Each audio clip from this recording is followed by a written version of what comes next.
That's right. The iPhone 8 Plus is the best smartphone that you can buy right now. Maybe for the rest of the year. What do you think about that?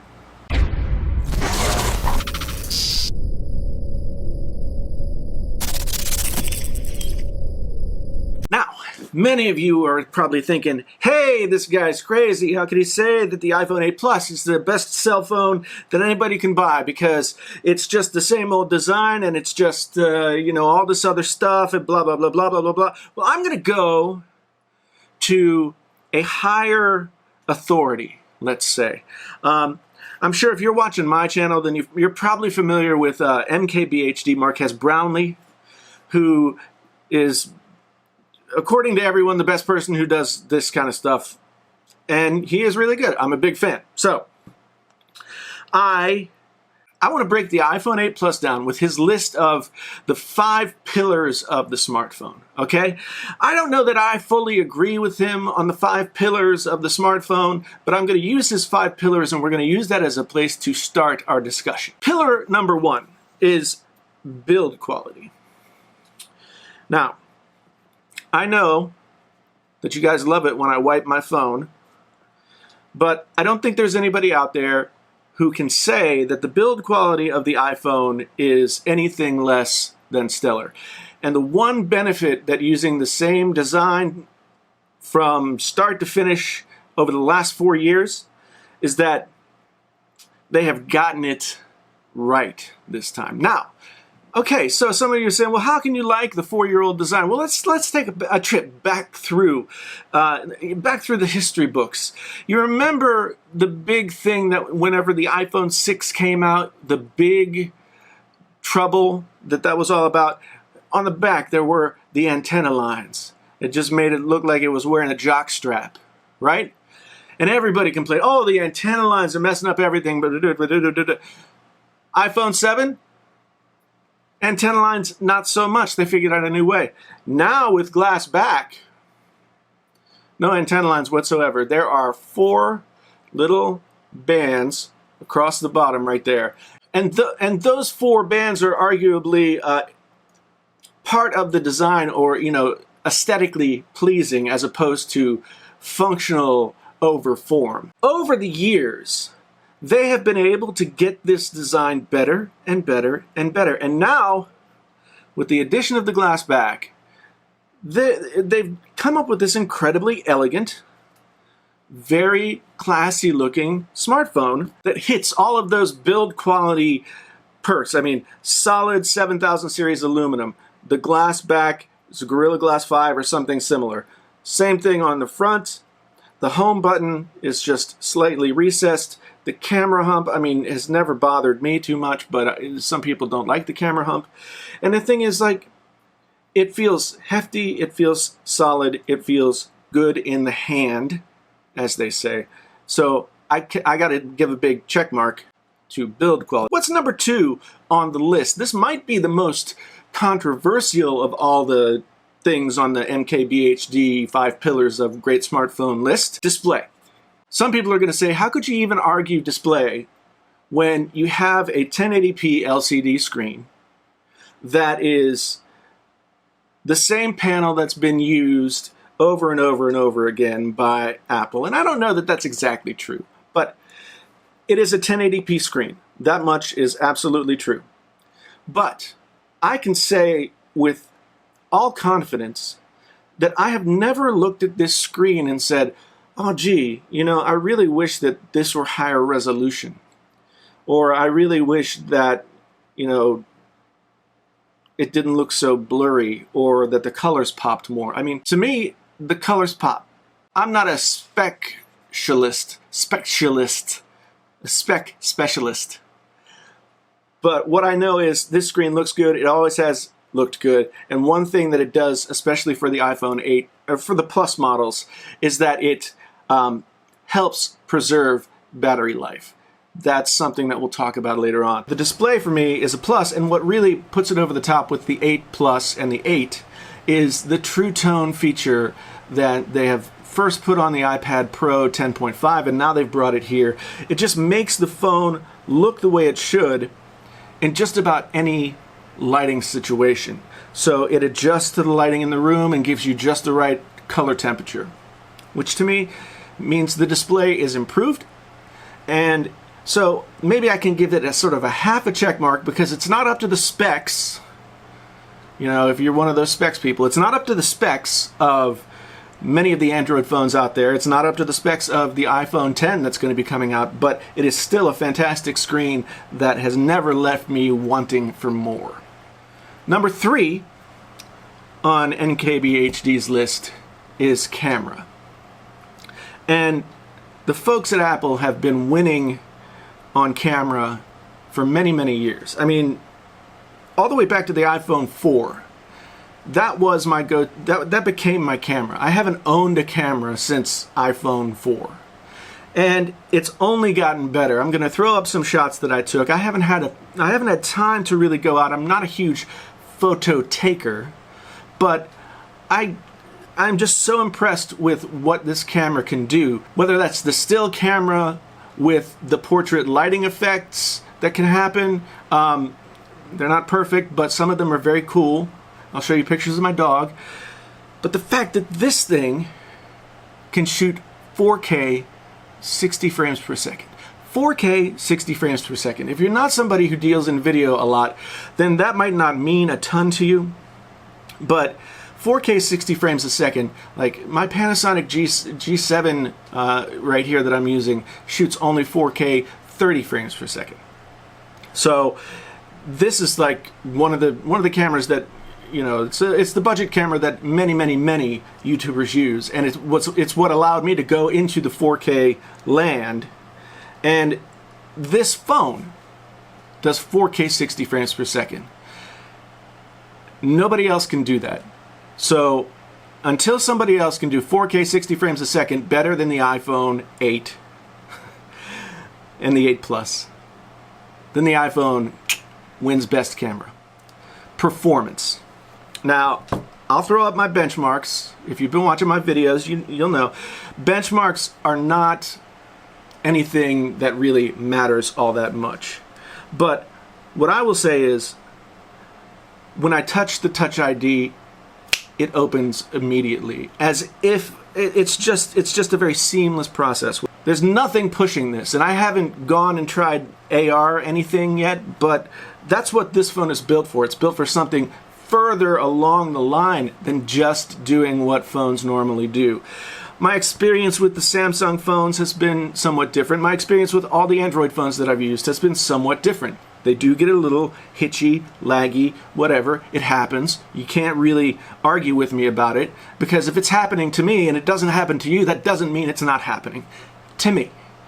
This has always been a completely seamless process where everything just works the way that it should. And for all you people out there who are saying, oh, you know, drop frames, whatever, blah, blah, blah, I have never seen it. If you know of if you can show it to me in the comments below and explain to me like what I'm supposed to be seeing, because I've never seen it, then we'll talk. But until then, the performance of this phone is the best performance that you can buy in a cell phone today. The final pillar of MKBHD's 5 pillars of the great smartphone. I feel like he should somehow do a video where he's like Moses walking down from the mountain with these tablets. I don't know. Maybe that's not the way to go. I don't know. Anyway, battery life. Battery life. So it's 2:13 in the afternoon. I'll put this down here. I have 85% battery left on this phone. I went to bed last night with 60% battery. Now this is a phone that I just got recently, so I've been playing with it. I've been playing with my Note 8. I've been playing with all kinds of stuff. Now they shrank the battery, smaller than it was in the 7 Plus, but the battery life, in my experience over the past 5 days or so, is that this phone's battery is the best battery I've ever had on any phone. So we've got build quality, top of the line. Display, it depends on, it's a half check, okay? We'll just agree, half check. Camera, it's the best camera. Performance, best performer, both on specs and in real life. and battery. If I'm going to bed at midnight with 50 or 60% battery on a phone that I've been using since I got up at 7 a.m., then that battery is winning. And so am I. But, you know, since we don't have a perfect score, I'm going to go one extra here. I'm going to go one extra, and we'll talk about one more thing, and that is the dreaded ecosystem of the Apple world. Everybody says, well, once you're locked into the ecosystem of the Apple, then you're never going to get out. And it makes sense that people want to stay there with an inferior phone because, you know, they're locked into the ecosystem. Now, the ecosystem is something. I mean, when I got the phone, I also picked up these guys, AirPods.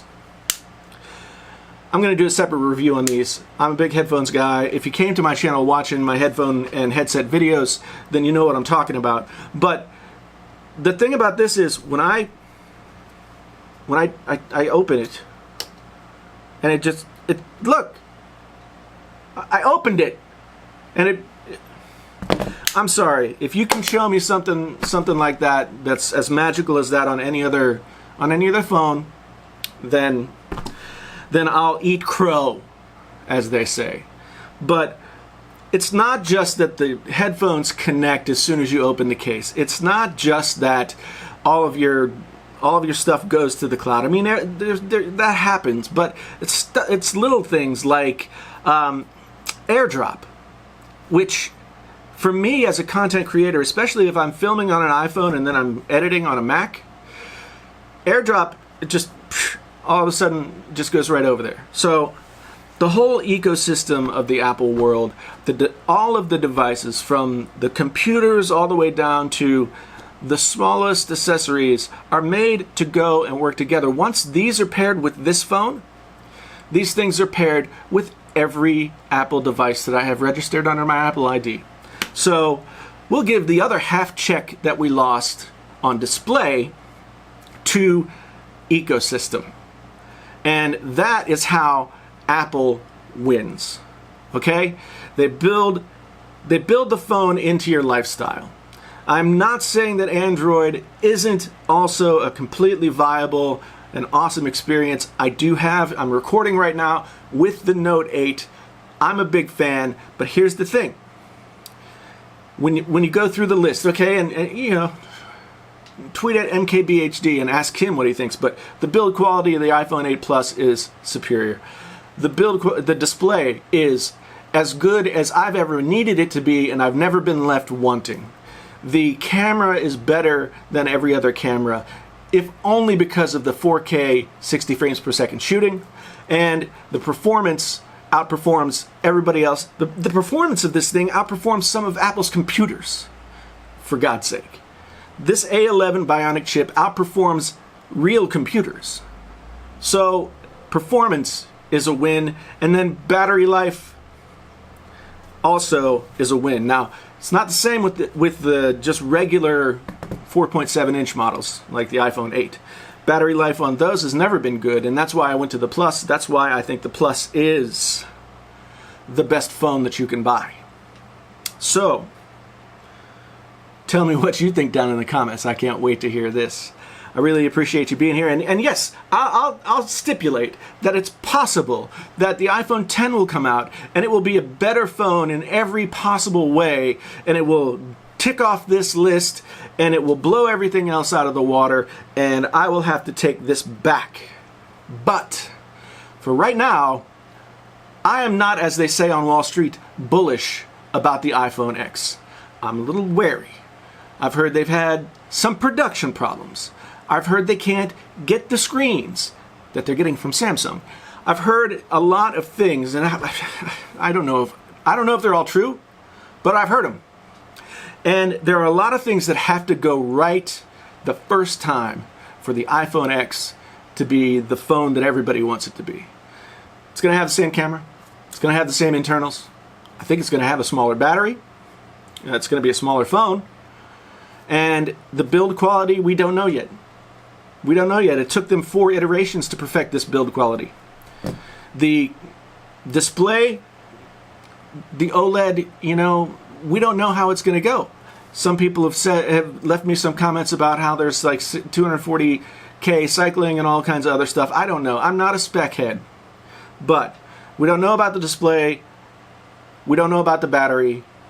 So until I see all those boxes checked off with the iPhone X, I'm not going to be able to say that that has a chance at beating the iPhone 8 Plus to be the best phone that money can buy right now. So tell me what you think down in the comments. Bold statements. I appreciate you guys being here. If you like the video, like it. If you want to subscribe and hear me rant some more, I'm going to come on and do a review of the... I'm going to do the same thing with the Galaxy Note 8, okay, that I also have. And I might make some contradictory claims about that. Who knows? Hit the subscribe button, hit the bell notification icon. Maybe you will then get to see whether or not I contradict myself in that video in regards to this video. Anyway, thanks for being here. My name's Jason, sometimes known as the JTL. This has been a painfully honest look at what I feel is the best smartphone that you can go out and buy right now, the iPhone 8 Plus. Until the next time, I'm out.